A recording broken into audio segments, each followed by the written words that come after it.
Hey, everybody, Mark Herman, aka LA Bengals fan on most of the major platforms, and we are here with Jungle Talk. Yay!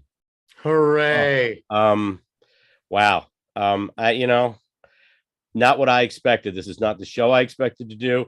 I only wear this Billy Price jersey when we lose, and this is 2 weeks in a row for recaps that I'm wearing the Billy Price. That's not a good thing.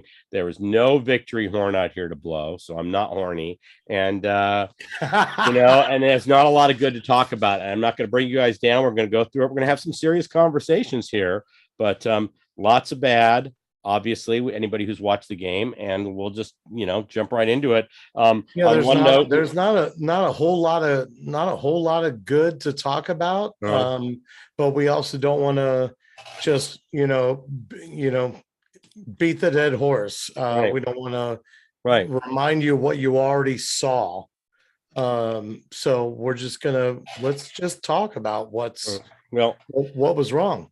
first of all, their offensive line gashed us. I mean, in terms of their offensive line beat our defensive line up and down the first half. They were only out there for 15 plays. It just seemed worse because every time Chubb touched the ball, it was 10 yards. Our receivers didn't make catches. I talked about, the setting the tone.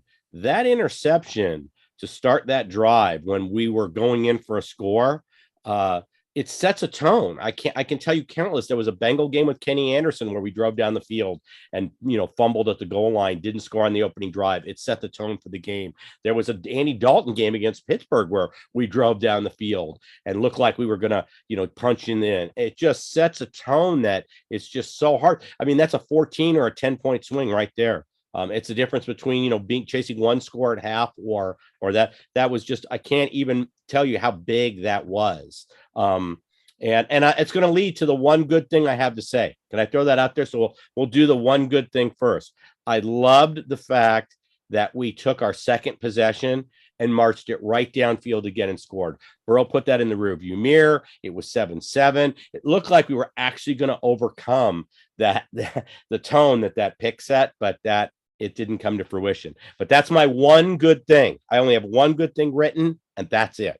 So, Yeah, and I agree with that. And I think we've talked about this a couple times before, about the fact that Burrow, his mentality, and this is part of the reason that we all really like him. He's got that instinct, and he also gets that chip on his shoulder when he makes a mistake.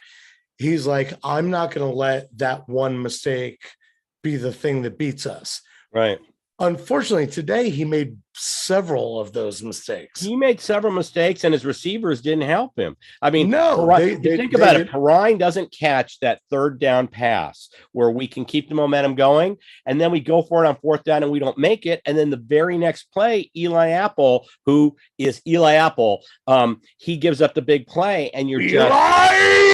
all I can say that's good is in Vegas, Hargraves will probably be in that role, not Eli Apple. I mean, and I don't think Hargraves has anything to write home about. But he's certainly better than Eli Apple, and it serves me right for giving him credit, Eli Apple. I mean, last week, and talking about how he played a really good game. It serves me right for even bringing that up, because he turned around today and he looked like shit. Sorry, I hope your kids are out of the room, but he looked horrible. Right. And that was really upsetting. But Jamar Chase was butterfingers today. T. Higgins was a lot better on his catches than he was last week, but he still let some really, really ones in clutch positions and catchable balls. They were contested, but they were catchable balls. Yeah, right. Slip out of his hands. And I'm sorry. I think we all agree that this franchise is going to go as far as Joe Burrow takes us. And everybody has a bad game. People have bad games. Quarterbacks have bad games. Franchise players have bad games. And I got hammered for doing this a couple of weeks ago in the comments, but Joe Burrow sucked today. He was terrible. He was horrible. His throws were off.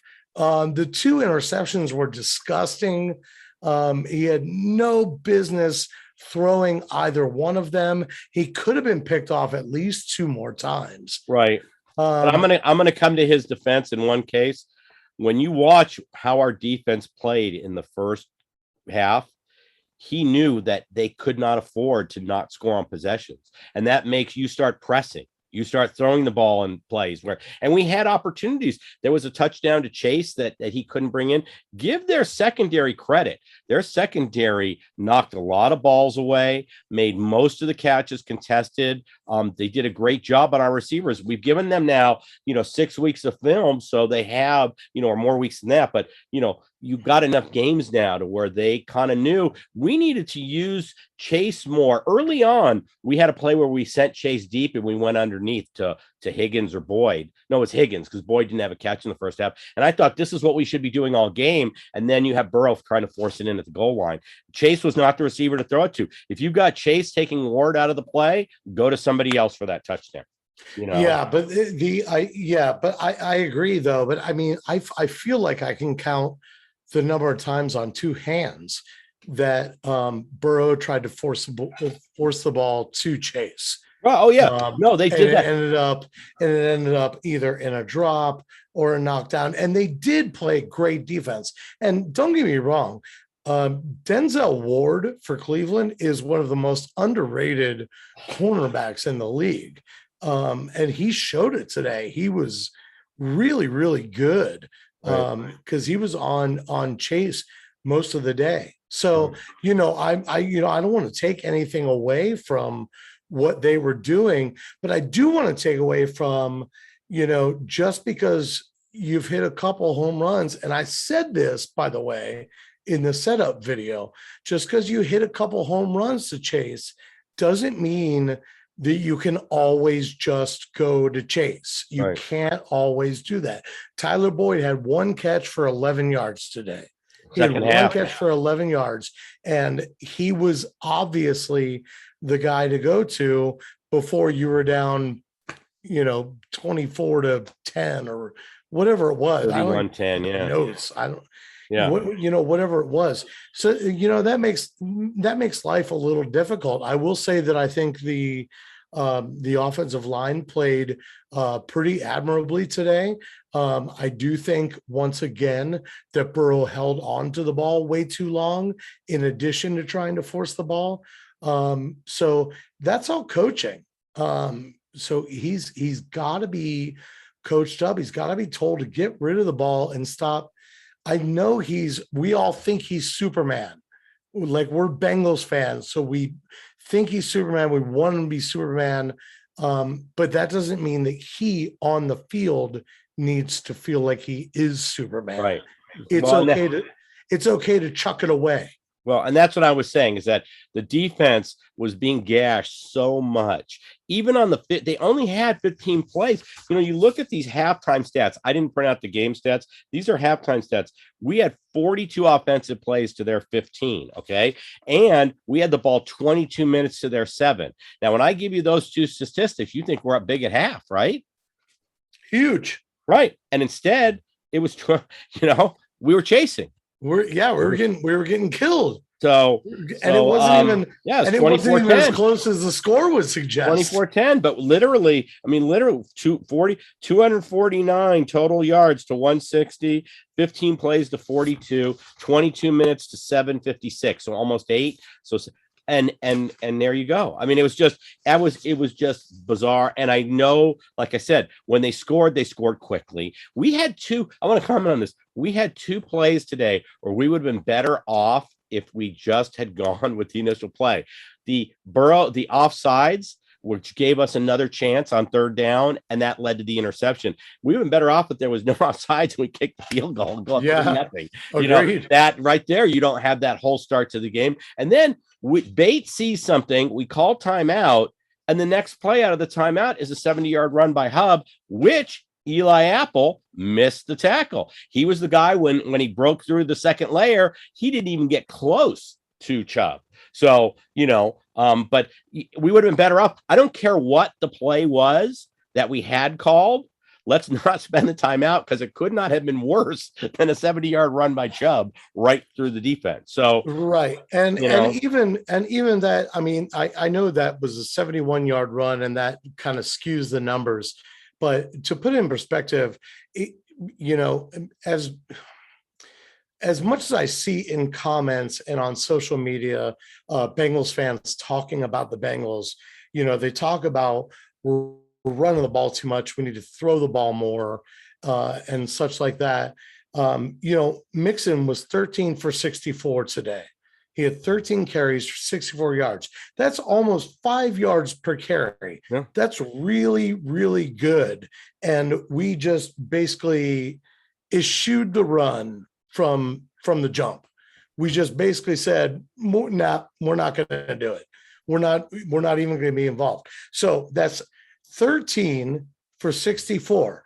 On the flip side, Chubb, 14 carries, one more carry, 137. And like you said, it felt like he was ripping off 10 yards. It's that carry. But it's that one run. You take away that one run, and he's 13 for 60 something, just like Mixon. Right. Yeah. But I mean, but even still, isn't that why you run the ball? Yeah. I mean, you run the ball hoping for the one home run dig. So, you know, you said it felt like he was ripping off 10 yards a carry today. Well, his average was 9.8. So, I mean, I know it was because of the long run, but I mean, there's something to be said for, you know, it could have been Mixon getting one more carry. It could have been Mixon getting 14 and him ripping off that run. Who knows? Right. You know, there's no way to tell, but you know, everybody wants to not run the ball at all. They just want to throw. And we've got a Pro Bowl running back in the backfield. You've got to use him. 13 carries is not enough. I agree. It's not enough. You need to control the tempo of the game. And especially when Burrow is having an off day, this is a coaching thing. You have to recognize your quarterback is not on it. Your receivers are not on it. They're not catching it. What do you do now? Now you run the ball. Run the ball with your Pro Bowl running back and see what happens, and at least open up, you know, the possibility of play action. Right. You know, there was a couple other things I wrote down here, and the first one I just said, as a Bengal fan, it's so frustrating. We worked so hard for our scores, and today we gave them up so easily. The long pass on the blown coverage by Apple, the 70-yard run. I mean, we only had, you know, I don't even remember what the final was, but we only had 2 or 3 scores. We would score 17 today. So, and we gave away 14 right there, and the interception we just gave up. There's 3 plays where that led to 3 scores. We only had 2 penalties in the first half. One of them was the pass interference on 3rd down by Allen. So that was a big penalty that kept the drive going. It led to points. It just turnovers and penalties. And it's like I said, it just seemed like we worked so hard for our scores. It was just very, very frustrating. It was just a frustrating game. And when we try to run a wide receiver sweep, let's not use Chase. Everybody follows Chase. Chase should be in motion, taking somebody out of the play. Of course. And if we're going to do it, use Boyd, use Higgins for those. Do not. We ran like 2 or 3 wide receiver sweeps to Chase, and none of them worked because he has attention. We're supposed to be using that to help the other guys out, not continually trying to force a jump. And that's coaching, because we didn't call those, who's calling the wide receiver sweeps? This is what you practiced all week. So, I wouldn't even really care. And you and I have complained about this before, when Gio was on the team, right? That when he's in there, everybody keys on him. I wouldn't even care if we ran Chris Evans out there and split him out wide and try to run a sweep with him. If it didn't work, it didn't work. Right. But Chase is on the other side pulling coverage away. Right. take a shot at that, Right. or Tyler Boyd. It's not like Tyler Boyd's not fast. He Right. is fast. It doesn't mean Chase, listen, Jamar Chase does not need to get the ball on every friggin' down. He Right. doesn't need to touch the ball on every down. He's not Shaquille O'Neal going down the court for the LA Lakers, where at least it needs to go through him on every play. It's ridiculous. It's okay for him to not be involved. It's okay. That's okay. That's football. So But it's just I still, at the end of the day, and again, I apologize for everybody that is, gets all upset about, talking bad about Burrow. Listen, he's still basically a rookie. I mean, he's just now finished 16 games. right. It's okay to criticize him. And, going into the game today, my friend Aaron pointed this out to me. Going into the game today, he had 9 interceptions. That was 29th in the NFL. So there were only 3 more people that had more interceptions, and he added 2 today. So now he's last in the league in interceptions going into today's 4 o'clock games. He needs to stop doing it. He needs to be able to throw the ball away. He needs to be able to, trust that we'll get him on the next down, or we're okay with punting this time. This is not college. Like I said in the preview, this is not college. You're not at LSU playing St. Joseph, St. Mary's, Mother Mary Christian. Well, they were SEC, so they didn't play whatever. But, yeah. but still, it's not that. It's not that. This is the National Football League. right. You need to be smarter with the football. And he's not being smart with the football right now. And the only thing that concerns me a little bit is, I like when I see that fire in his eye, and I like to see him, wanting desperately to come back and make up for it. But I'm almost starting to see it too much, where I'm like, you're kind of doing that Phillip Rivers thing where, you might only be down by 1 touchdown, but I know that you're going to force the next, 3 or 4 throws. Well, I said, I think a lot of it today, if he had seen better play on the defensive side of the ball, he probably wouldn't have pressed as much. But every time you see the defense getting gashed and giving up another score, you start pressing. And then if you make mistakes or your receivers tip balls up, we had a couple, bounce off receivers. I know one got negated by a penalty, but that was one of the interceptions that could have been. Yeah. You start pressing more. It's just like any sport, so that's going to be something with coaching that and let's jump into this one, because I caught a lot of tweets today from people, mostly direct messages and people texting me saying Anarumo needs to be fired. We're going into the bye week. Anarumo needs to be fired. And I'm saying, no, I mean, I'm not saying Anarumo's job's safe at the end of the year. We have to see how the defense plays, but we're not going to fire. We don't have anybody on the staff that could step up and fill the slate. And I just think they need to start coaching again, because the last 2 weeks, the coaches, I don't think, have come in with the right scheme or the right game plan. And I'll also throw this out there.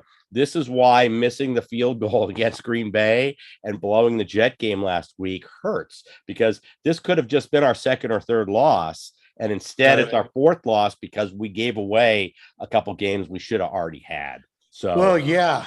I mean, we gave away a couple in like you said, in short scores. And this is, one of the first times, I think the first time this season we've been blown out. We didn't score 20 points today. I mean, this is like I said, give the Brown defense credit. They did what they needed to do. Yeah, and we actually started scoring, 30 points a couple times. But I agree with you. I was watching that game today, and I was regretting, the fact, just like I said about Eli Apple, about I feel bad saying something good about Eli Apple because he blew it today. Yeah. Um, Give Anarumo credit. I started regretting the fact that I was saying I was wrong about Anarumo, but in the last 2 weeks, I'm like, was I? Maybe Well, I wasn't. We're gonna see. Now, you and I talked off before the show. One of the things, and I've always thought this ever since Zimmer left, I've always wanted Zimmer back. And I know he just bought a bunch more land in Kentucky because that's where he's going to finish out his years of his life. You know, if things went bad, if we were going to fire Anarumo at the end of the year, wouldn't it be nice to be able to bring Zimmer back home? Close to home.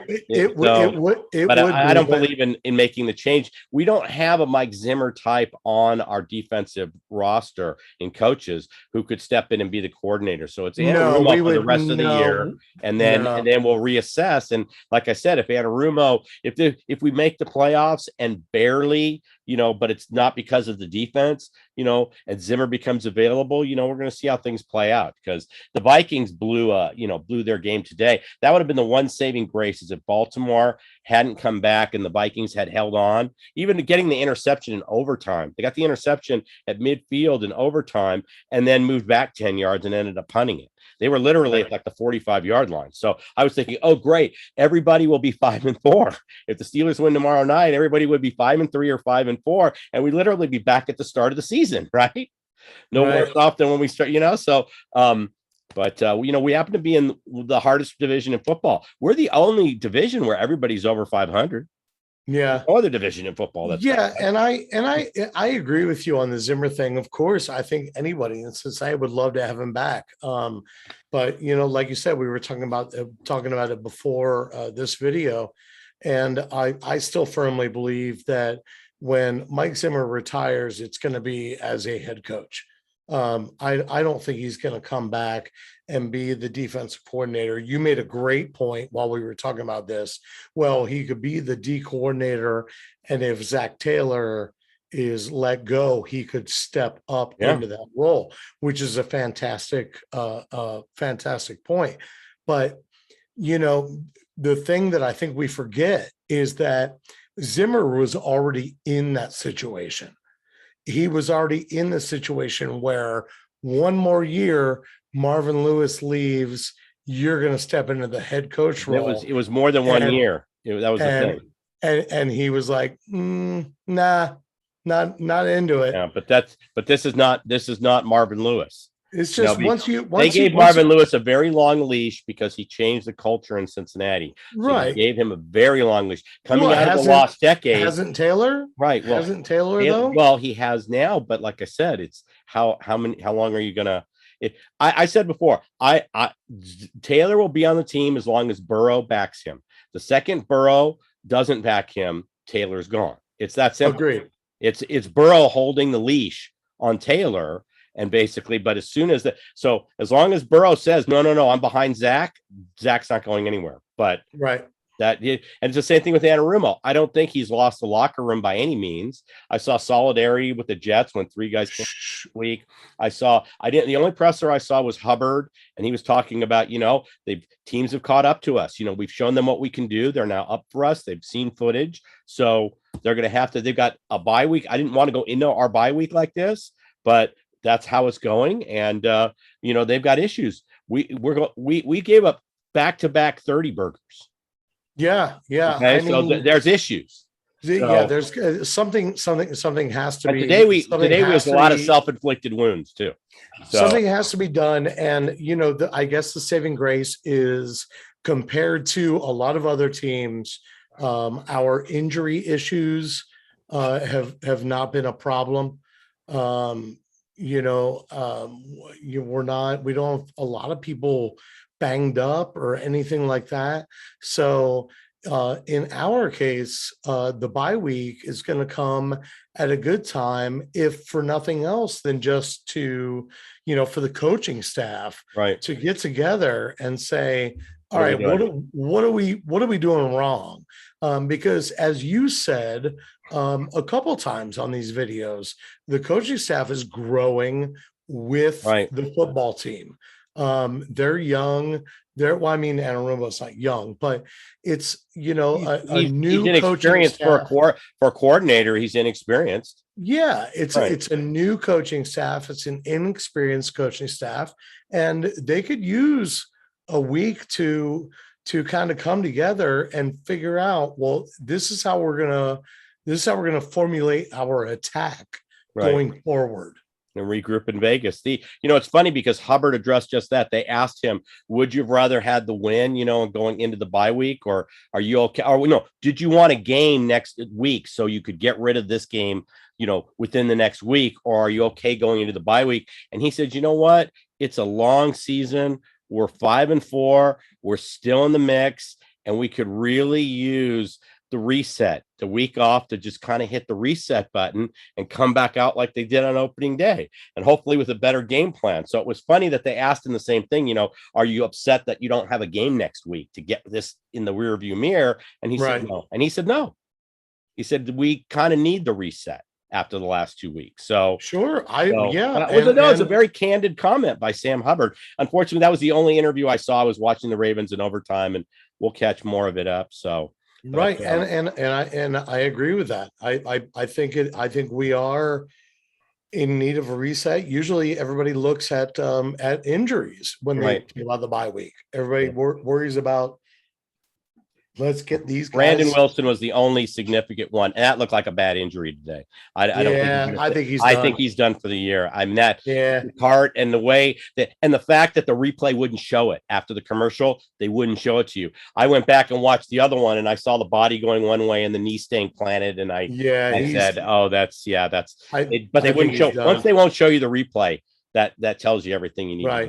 Well, and I mean, from a football standpoint, that means Phillips will probably get kickoff duties, right? Kickoff return duties. But ever since they moved the tee up for kickoffs, I mean, you hardly ever get to return it anyway. Yeah. So that doesn't really matter. But it is what it is. It is what it is. It was a tough day today. Tough day. So day. We're gonna put up a bye week show. We don't know when it's going up, so make sure you subscribe and make sure you hit the alert bell. So wait, whoa, subscribe. What do you have to do that? Just hit the button down there. Right down there. Hit the button right down there. How much does that nothing cost? It's all free. You get to hear all this. No charge, just subscribe and support. And you write this is the premium package. Premium, you get the max package for free. So, and then you write for Primetime Sports Talk, which we failed to mention in the beginning. So go ahead and tell them where they can find all your stuff. Absolutely, you can find me on Twitter at Buy and Sell You. I write for Primetime Sports Talk, like Mark said. You can find us at primetimesportstalk.com and on Twitter at Talk Primetime. And Mark, if I may say it, I'm being presumptuous here. Right. Well, we have a guest planned, so we're hoping for our bye week show. So for our bye week video, we have a special guest. So hopefully, we do have a special guest. I don't like to hex it and say who it is, but we're hoping to have a guest for you. That person knows a little bit about football, and we'll talk about it. It'll be a good, and I've got a special setup plan for that day of something we're going to do. So it's going to be really good. And then the following week we'll be doing our recap for sure, and maybe our preview with you in Vegas, because I'm not going until Saturday, but we will be doing so. We're going to be out on the road doing at least our recap from the Raiders. Vegas, baby, Vegas. Baby. So, and I'm really hoping. I don't want to be like the Bills Mafia that went down to Jacksonville today only to watch a 9-6. This was a weird weekend, guys. We're not the only ones. Denver was up 30-0 on the Cowboys. I was all over the Cowboys at every pool I'm in because I thought, well, Prescott's back. I mean, this is, and it's Denver, Teddy Bridgewater in Denver, and the defenses look so great. They got schooled. The Bills go down to Jacksonville. I was listening to some of the 9-6. They lost. 9-6. They held the Bills scored 6 points in Jacksonville. So, like I said, this was a weird Sunday, and hey, we're 5-4. Bills are 5-3. They've already had their bye. Everybody's kind of clustering together, and it's going to be an interesting second half of the season. So with that, we will get a bye video up next week sometime. We don't know when, and it'll be a good one though. So it'll be a good one. Like I said, subscribe, hit the alert, and you know about when it goes up. And with that, I'm going to say, hoo day, everybody. Hoo day. See you. Hopefully, we win the bye. Take care.